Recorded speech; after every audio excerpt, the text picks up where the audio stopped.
Hello and welcome to Crypto Exposed. The writing is on the wall, guys. It is not looking good for Sam Bankman-Fried.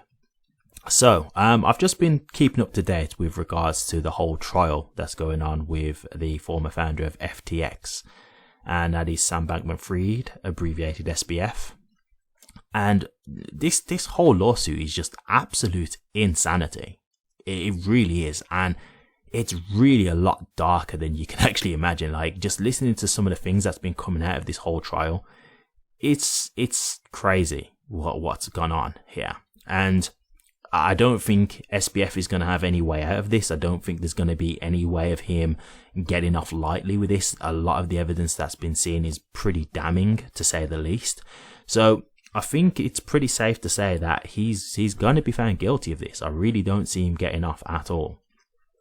But one of the biggest things I really want to address, I'm going to go just through a couple of points, but one of the biggest things I want to address here is how he was actually trying to manipulate the market. He was actually trying to keep Bitcoin below $20,000. And the reason why I feel like this is so significant is because we all know, right? If we all be realistic, we all know that Bitcoin is the leader in this space. It's the OG, it's the main crypto that everybody knows, it's the biggest adopted, right?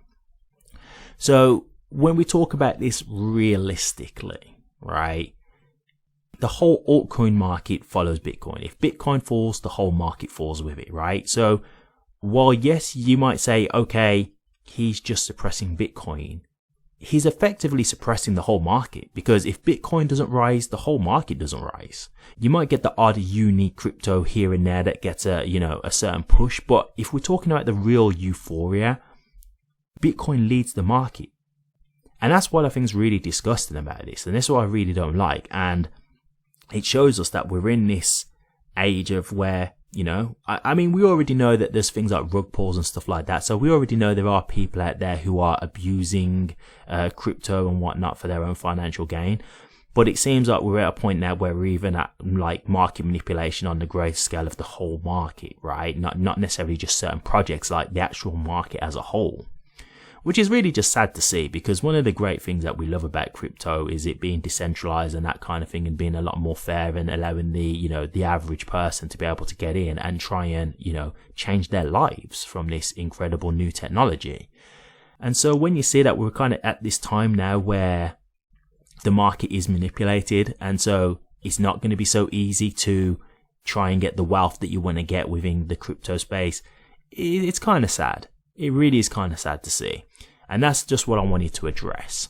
So I'll get into just some of the points here that have been pointed out, just so you can get an idea of just some of the absolute insanity that's been going on here. But the main thing I'm actually looking at is definitely with regards to the whole price manipulation. So let me just find the points that I want to make. So here's a fun one. The Chinese government froze 1 billion in FTX funds, so she's alleging that to regain those funds, they attempted to use identities of Thai hookers to open accounts to access their frozen assets. What?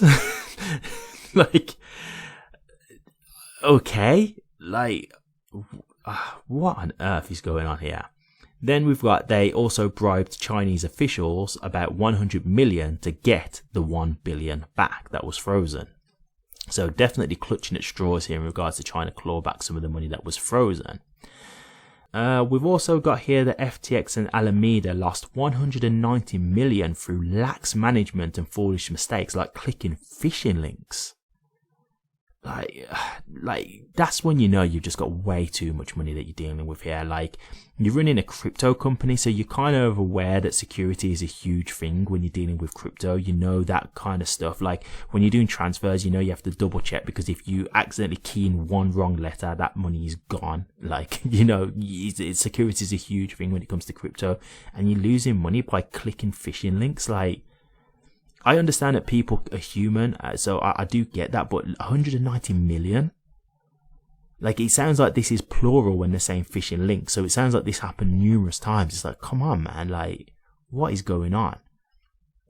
Bankman-Fried also attempted to defraud investors from Saudi Arabia at his final days at the exchange before the collapse. So again, just continuing to do his bad intentions here. We've also got here that he was actually trying to get regulators to look at Binance. So we've actually got here that it seems like SBF was, he was actually trying to get Binance taken out so he could take over as the biggest crypto firm, FTX, right? So this now actually kind of starts to make sense as to maybe why CZ brought out what he did about SBF and collapsed FTX, right? Like, it's probably a thing where CZ might have heard of this kind of stuff going on. And so he's like, oh, he's trying to take me out. So he released his information about FTX and just collapsed his company first. That's probably what happened, more than likely. So, you know, even that is still corruption because you're not playing on a level playing field. You're trying to use, you know, ties, political ties and stuff like that, regulators to try and bring unwanted attention to Binance. So it wasn't like you was just battling in a competitive nature, right? And then we've also got that he actually had aspirations to run for the president of the United States, which is possibly explained in his history of the excessive political donations. Wow. Okay. President of the United States. I mean, hey, look, I've seen crazier things. So, you know, would that have been possible had this have not all occurred?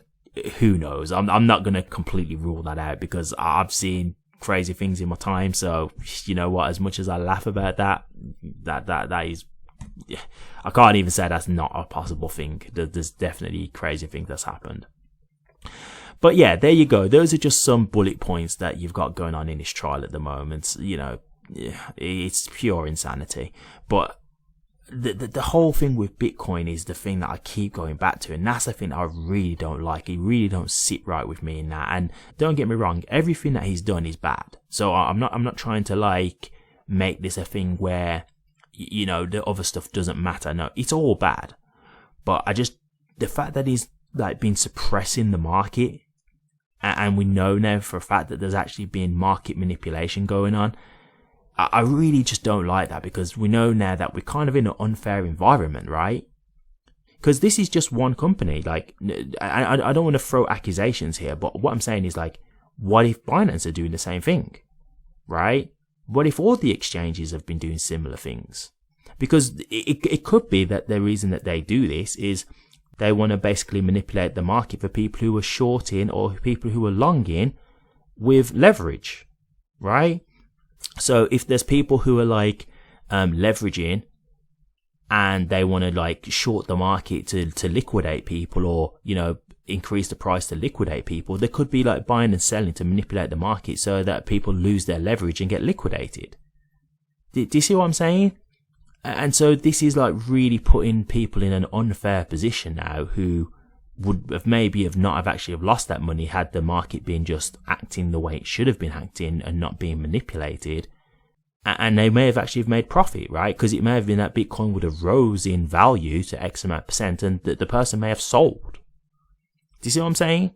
So it's really put like people in a bad position who really may have actually made profit had the market have just been fair. So I really don't like this. I really don't. And it just makes me say now at this point, like, guys, this is just a warning to let you know that we're at a stage within this market where market manipulation is clearly a thing now. I'm not saying that there's everybody else doing it, because I don't know, but we can't rule that out anymore, because we now have evidence that this is something that was going on. So is he the only one who was doing this? I don't know. But is it plausible to think that there are other people doing it? Yeah, I think that's a plausible idea to have, because we've seen it with one exchange already now. And we've got evidence. So this isn't just speculation. This isn't us just kind of running with conspiracy theories. That is just there, and it's been given as testimony. So there's no denying this. So you don't know how big this goes. Like, this could be being done on a numerous scale with numerous exchanges for all we know. And that's a scary thought. So I just say that to say, be careful when you're investing. Now, I'm not saying that this means that you just shouldn't invest in crypto, period. I'm not saying that at all, but just be careful, especially like if you're doing like leverage, because for all we know, this whole market could be manipulated as we speak.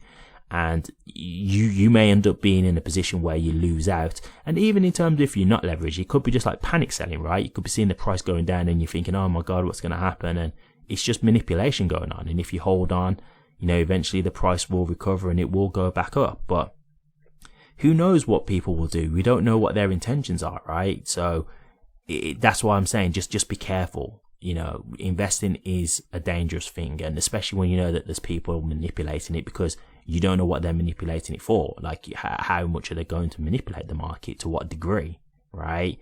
So it's a bit of a free-for-all in that sense. So just a friendly warning after seeing this.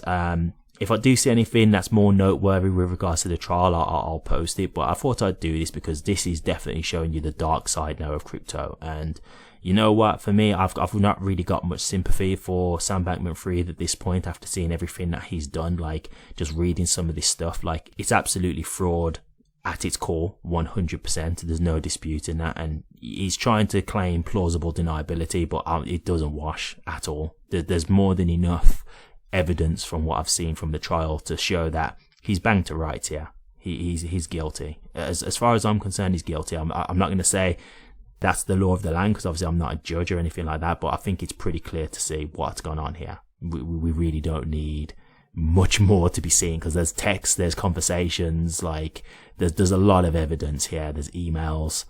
Like, there's not really much room here to try and debunk the evidence that's been presented. So it's going to be nothing but problems for him. But hey, that's what you get when you commit fraud. So, you know, that's just what it is. So I'll leave it there, guys. But as I say, just take heed. You know, really just be careful with how you invest in. Just understand that it does seem that we are now in a manipulated market. Whether that's still the case at this point or not, I don't know. But it's a very big possibility. So bear that in mind when you are investing and with whatever you choose to invest with. Okay. Thank you very much for watching this. If you did like it, please remember to drop a comment, like, and subscribe. But until next time, take care.